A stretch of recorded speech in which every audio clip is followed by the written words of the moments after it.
welcome back to plant developmental biology course. So, we are continuing root development and in today's class we will discuss vascular tissue development.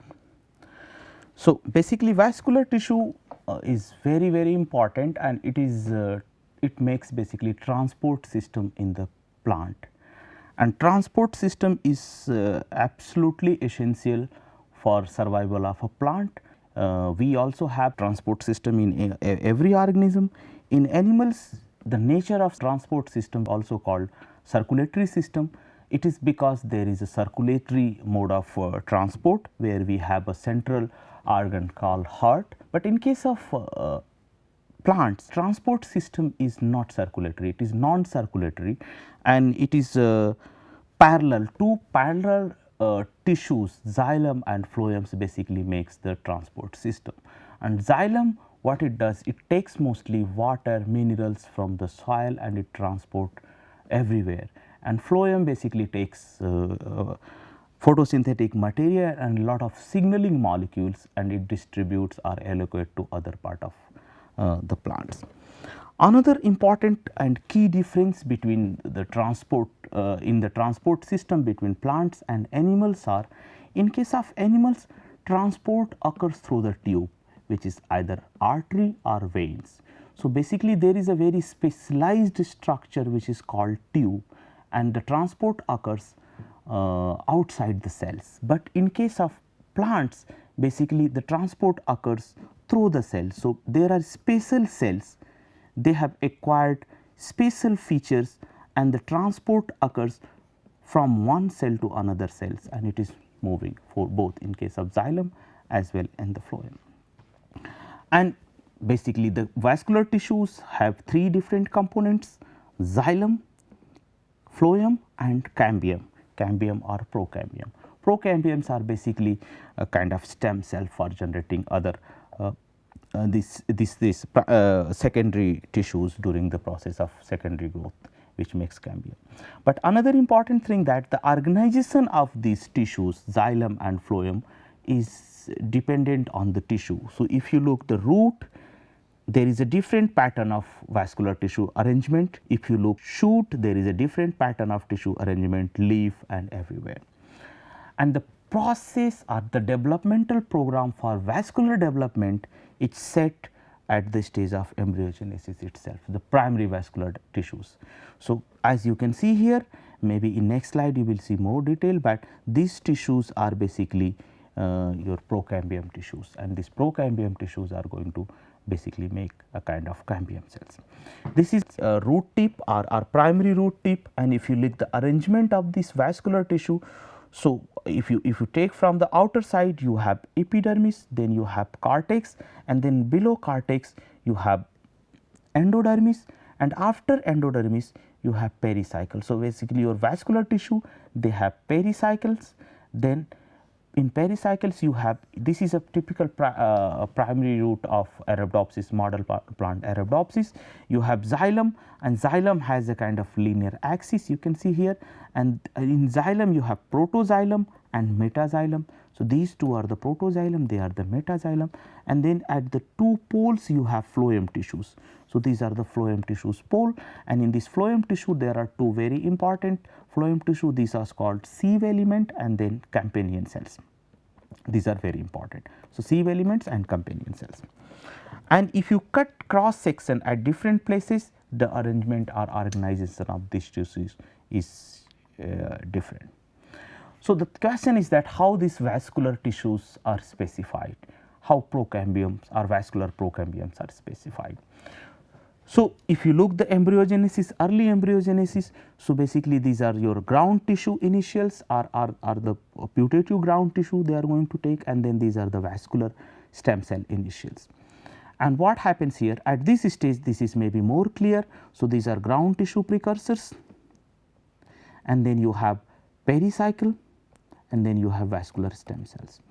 And again I would say that auxin is very important in all this kind of cell specification and patterning, and auxin is basically polar transported by pin proteins. So, these pin proteins are very important in distributing auxin. Basically helping in a particular tissue or in a particular organ to have auxin maxima. And another important thing for these spin proteins are that these spin proteins are asymmetrically localized in the cell. So, in one cell wall they are localized, and their asymmetric localization basically provides a direction for polar auxin transport, because they are the transport proteins. And if you look at the early stage, what happens that auxin is polar transported, and this polar transport activates a class of transcription factor. This is MP, is again a kind of auxin response factor, and this MP activates a key regulator of procambium identity or specification, which is HB8. HB8 is again homeobox class of transcription factor. So, this is how the program of procambium specification takes place at embryogenic stages. In later stages, in the root, if you look how the procambium state or stem cell fate is maintained or regulated. So, this is a cross section, a typical cross section of root. So, this is your xylem axis, this is the phloem pole, and these are the procambium tissues. And what happens that there is a signaling between phloem cell and procambium cells. So, from phloem cells there are two prototype signaling molecule 41 and 44. They are getting received by the procambium cells through PXY and TDR based reception mechanism, and this eventually activate another class of homeobox protein which is called VOX4, and VOX4 basically helps in specifying stem cell fate to the procambium. Then how tissue patterning is happening. So, auxin and another very important hormone is cytokinin. Their antagonistic interaction ensures a proper tissue arrangement in the root. So, if you look how auxin and cytokinins are distributed in the root, these are IAA2 promoter driving GUS. IAA2 gene is a target of auxin signaling pathway. So, which means that wherever this expression is there, it means that those cells have activated auxin signaling program. And this is ARR5, which is response regulators, and response regulators are basically downstream genes regulated by cytokinin signaling pathway. So, if you see expression pattern here, you tells that these are the cells where cytokinin signalings are active. So, if you look here in the primary root, what happens that auxin is very high in the xylem axis with little in the procambium cells, and in xylem axis protoxylem are having slightly more than the metaxylem, it looks like. However, if you see the cytokinin signaling are very less in the xylem tissues, but in procambium tissues the cytokinins expressions are high. And this kind of pattern, this is a kind of antagonistic pattern, basically defines a regulatory mechanism for different tissues. So, what happens in the protoxylem cells, what happens, you have a very high amount of auxin, and auxin basically activate AHP6 protein, and this AHP6 protein, it goes and inhibit cytokinin signaling in the protoxylem. So, in protoxylem, for protoxylem to be as a protoxylem, what has to happen, there should be very high auxin signaling and no cytokinin signaling or very low cytokinin signaling. Another thing what happens that this auxin activates TMO5 and LHW, and this activates LOG4. LOG basically a gene which play a role in cytokinin biosynthesis and which results in cytokinin biosynthesis. But this happens in the protoxylem, but this cytokinin move to the procambium, and in procambium the cytokinin signaling is getting activated, and this cytokinin signaling in the procambium cells activate all the genes or all the programs which is required for procambium cell maintenance, whereas this auxin signaling is working in the xylem axis and regulating the differentiation of xylem tissues. Another regulatory mechanism which works in defining cell fate or identity of xylem cells is through short root and scarecrow protein, and this is very important. So, if you look here and if you recall your previous class, what happens that this short root protein is synthesized in the vascular tissues. So, you have vascular tissues, these are the vascular tissues. In vascular tissues you have synthesis of short root protein, but short root protein then moves to the endodermis. So, this is your endodermis, and in endodermis where short root protein moves, so protein is made in the vascular tissues and it is moving to the endodermis, and in endodermis it get nuclear localized, and once the short root protein enters inside the nucleus, it activates scarecrow, and scarecrow and short root protein they together activate microRNA 165, 166, and these microRNA they are basically getting produced in endodermis and then they are diffusing back in the vascular tissue, and this diffusion basically what does, it creates a kind of gradient. So, if you look here, so the cells which are directly the cells which are closer to the endodermis will receive high amount of microRNA, and the cells which are away from the endodermis they will receive low amount of microRNA, and that is why you have a gradient of microRNA higher to lower side, and this gradient of microRNA is also reflected in the targets of microRNA. So, if you look here, what happens, this is microRNA. So, microRNA level is very high in endodermis and then microRNA level is going down once you move through pericycle, protoxylem and in metaxylem. So, in metaxylem what you are expecting, very low amount of microRNA, but in protoxylem you are having high amount of microRNA. But if you look the target, so basically this microRNA targets homeodomain containing transcription factor, fabulosa, and that kind of transcription factor we have seen in one of the previous class. But what happens that the metaxylem will have high amount of homeodomain proteins and then the protein levels will go down. So, the cells like pericycle or protoxylem, let us see between protoxylem and metaxylem. So, protoxylem is going to have high amount of microRNA, but low amount of HDG protein. Metaxylem is going to have low amount of microRNA and high amount of HDG protein, and the amount of HDG protein basically defines the identity of a cell. If HDG protein is low in amount, the cell is going to be protoxylem, and if HDG protein is high in the cells, it is going to be metaxylem. So, basically these kind of regulatory mechanisms is defining xylem cell identity. So, apart from these specification and identity, there are another very special feature which is associated with the xylem cells, which is a kind of secondary wall formation.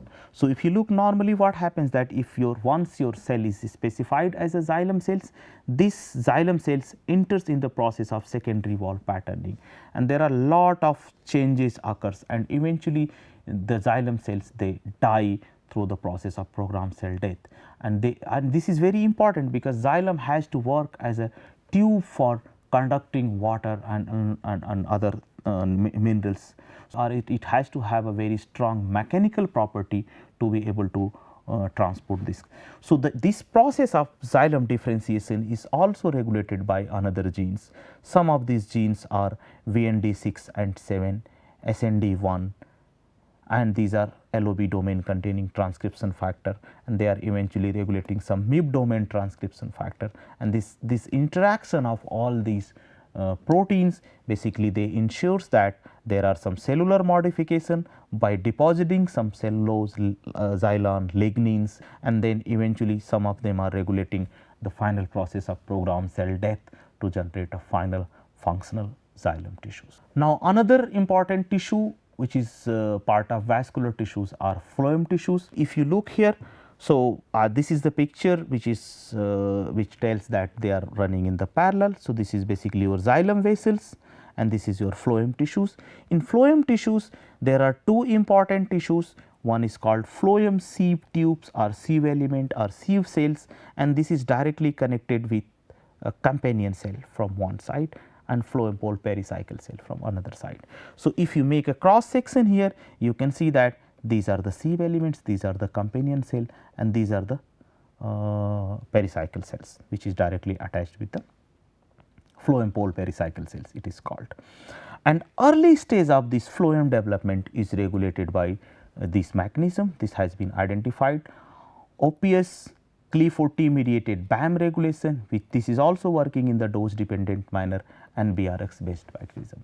So, these mechanisms are these regulators together they are functioning to ensure a proper proto-phloem specification. Proto-phloem specification, these phloem at very early stage in the meristematic zone or up to elongation zones are basically called proto-phloems. These proto-phloems then undergo the process of special differentiation program, and this differentiation program is highly regulated again, which we will see later.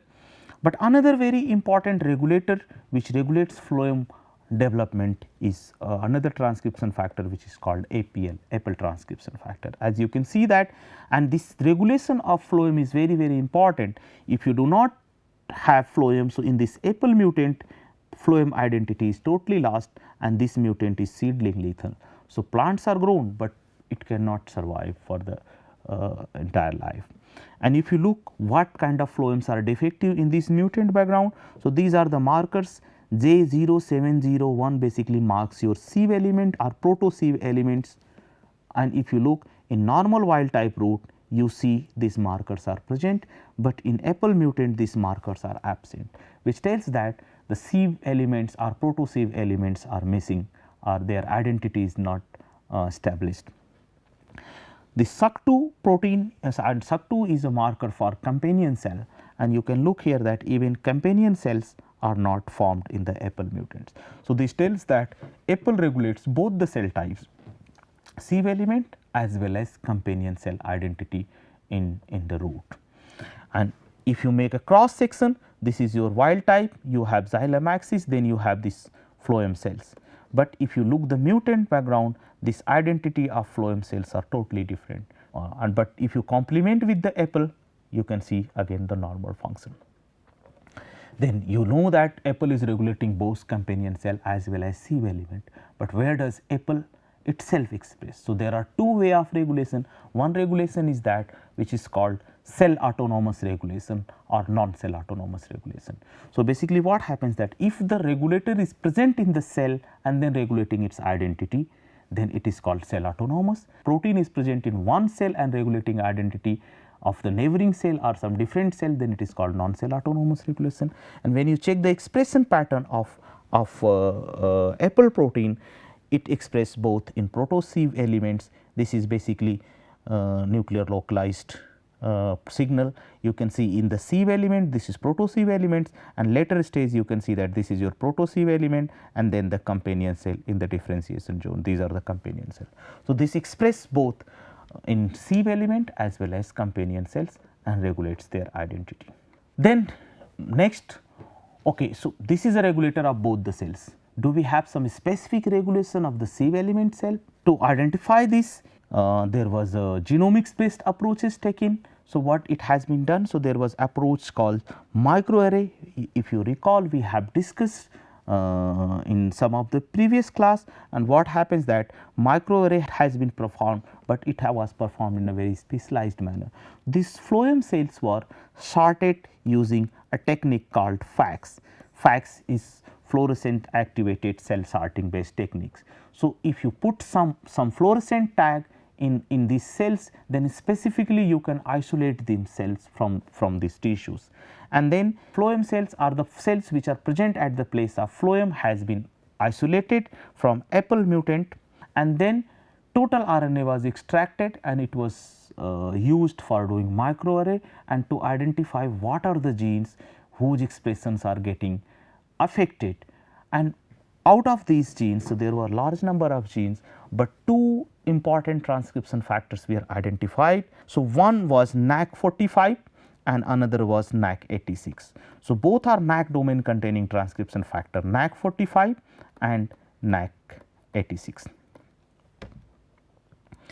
And okay, so basically what happens here, as you can see that in Apple mutant, basically this is expression of NAC45, but NAC45 expression totally absent in the Apple mutant. Similarly, if you look here, this is APL mutant and NAC sensitive, so cells are absent. So, this tells that the both NAC45 and NAC86 are down regulated in APL mutant background.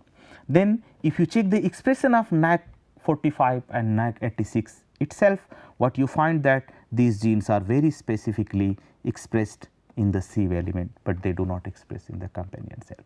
So, this tells that they might be regulating sieve element cells, not the companion cells, and this was true when you make mutant, single mutant of NAC45 or NAC86 did not give any phenotype, but when you made double mutant, what you can see that there was a defect here. And then if you analyze these mutants or the wild type pattern of sieve element differentiation in details, what happens that if you look, so this is basically tracking one single layer of sieve elements, and what you can see, this is towards the root tip, this is towards the upper side, and at the root tip sides you can see that sieve element cells, they are looking very normal in the meristematic zone, and then suddenly what happens that there is a cell elongation, the cells started elongating, and then some changes started in the phloem cells, and these changes immediately turns in a way that this cell degrades all the cytoplasm including the nucleus. So, sieve element, the functional sieve element is anucleated, there is no nucleus, most of the cytoplasmic components are degraded, and this is essential for its function of transport. As you know that transport is occurring inside the cell, so cell has to have minimum inhibitory components here for the transport system, and this happens in a very specific manner.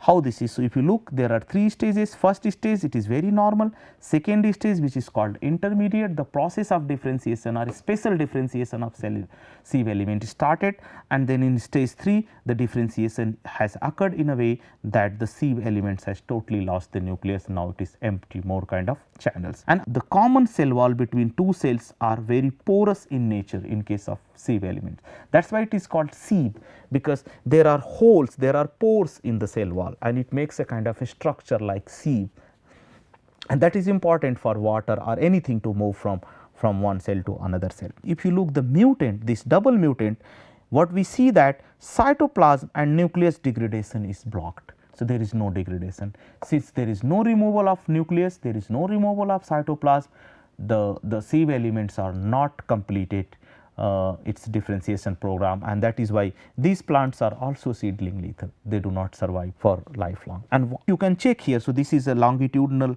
view of your root tip, you can clearly and very specifically see the sieve elements of, because of its a very special feature, you can see that it has a very thick cell wall which distinguishes from other cells. And if you look, this is Cal7 promoter which is specific for the sieve element, and if you drive H2B is histone 2 protein. So, basically this is a nuclear localized protein, you can clearly see that till here in the sieve element profile there is nucleus, but here onwards this is the sieve element cells without nucleus. So, nucleus is totally disappeared. This is the enlarged view. So, if you look here, up to here there is a nucleus, but here you can see there is a diffused GFP signals, means nucleus is under the process of degradation, and then the just next cell here you can clearly see that nucleus is almost removed. But if you look the mutant, in mutant what happens that nucleus is not degraded. Even if you go to the very higher side of the cells where the sieve element cells are very long, but you can still see the nucleus. This suggests that in the double mutants nucleus is not degraded. And then there is a mechanism. What is the mechanism exactly which is regulating the process of nucleus degradation? This was again to identify. So, NAC45 and NAC86 is regulating nucleus degradation, but it is a transcription factor, it cannot go and directly regulate the process of nucleus degradation. It must be regulating some of the genes which is directly involved in the process of nucleus degradation. To identify these genes, another round of microarrays was performed using this double mutant and NAC45 overexpression, and from this microarray analysis there were 4 genes, very small family of putative nuclease family of genes were identified, which was NEN1, NEN2, NEN4, 3 we are showing here. And what you can see, there is a very important thing what is happening. First thing that these genes are expressed in the sieve element, which is basically correlating with the fact. And another important thing, if you look the sieve element at early sieve elements or young sieve elements, the gene is expressed in the sieve element, protein is made, but protein is not able to enter inside the nucleus. This is the nucleus, and protein is entering only in the cell where nucleus has to be degraded. So, before these cells, protein is not able to enter inside the nucleus. So, there are two regulations. One regulation is that these nucleus genes are getting expressed in the sieve element, that is regulated at the transcription level, and then another regulation is at the post translational level, when protein is already made, its translocation to the nucleus is regulated. Similar kind of things you can see for NEN2 as well, whereas if you see NEN4, this is specifically expressed only in the cell where nucleus has to be degraded. So, if you look, the early cells does not express, later cells nucleus is degraded. So, there is no nucleus, no signal, but these cells has NEN4 protein localization only inside the nucleus. So, all these stories tells that these putative nucleases might be responsible for nucleus degradation, and this is supported genetically. When you have NEN4 mutant background, you can see that nucleus degradation is defective in this mutant background. So, here everything is normal except NEN4 is not present. So, if you take all these together, we suggest that apple is regulating both sieve element as well as companion cell, and then during this process apple is regulating NAC45 and 86. NAC45 is regulating sieve element differentiation, but cytoplasm as well as nuclear degradation, but it is regulating NEN1 to 4, and this NEN is specifically regulating nucleus degradation. So, this is how the process of phloem specification takes place to make a mature sieve element cells. And as I said, this mature sieve element cells is very special. It has this sieve pore like structure. This is almost empty. So, it is very suitable for very high or efficient transport system. So, in general, to summarize the vascular development, so what we have studied, there is a auxin. Auxin is regulating auxin response factor MP, and it is regulating ATHBH4, and this process is basically ensuring vascular stem cells through the VOX4 genes. There is another regulation from the phloem sites, which is CLE1, CLE41 and CLE44 mediated regulation, and it is working through PXY TDR to regulate the stem cell identity. And then later on, what is happening, there is a mechanism through short root protein and scarecrow protein, microRNA and HDG mediated protein. This is basically regulating xylem cell identity, protoxylem versus metaxylem identity. Another regulators, which is VND7, which is regulating again protoxylem identity, VND6 regulating metaxylem identity. But on the other hand, if you look apple genes, apple is basically activating phloem kind of identity, apple is regulating companion cell and sieve element both, and for sieve element based specification it is using NAC45, NAC86 and NEN mediated signaling pathway. And then protoxylem is also regulated by the feedback of auxin, AHP6 and cytokinin based mechanism. So, we will stop here.